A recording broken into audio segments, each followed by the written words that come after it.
ప్రతి 6 నెలలకు ఒకసారి ఆన్లైన్లో టెండర్లు పిలుస్తారు.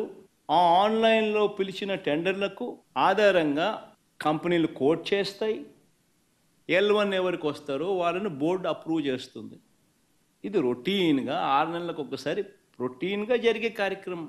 మరి రొటీన్గా జరిగే ఈ కార్యక్రమం ఏదైతే ఉందో దీనికి సంబంధించి ఆ క్వాలిఫికేషన్ క్రైటీరియా ఇటువంటివన్నీ కూడా కొత్తగా మార్చింది ఏమీ ఉండదు. ఎవడు మార్చేది ఏమీ లేదు, కొత్తగా మార్చింది అంతకన్నా లేదు. దేవునికి పెట్టినప్పుడు ఆవు నెయ్యి వాడతారా లేదా అని మిమ్మల్ని అడుగుతున్నా. అలాంటిది 320 రూపాయలకు నెయ్యి వస్తుందని, నాసి రకం వెజిటబుల్ ఫ్యాట్ అని, ఎనిమల్ ఫ్యాట్ అని, అలాంటివన్నీ దాన్ని కల్తీ నెయ్యి తీసుకొచ్చి దేవుడికి నైవేద్యం పెట్టే పరిస్థితికి వచ్చారు. ఇప్పుడు మాట్లాడుతున్నారు నేను తప్పు చేయలేదు, టెండర్ పిలిచాను. మీ ప్రభుత్వం పిలిచింది, మీరు పిలిచారు.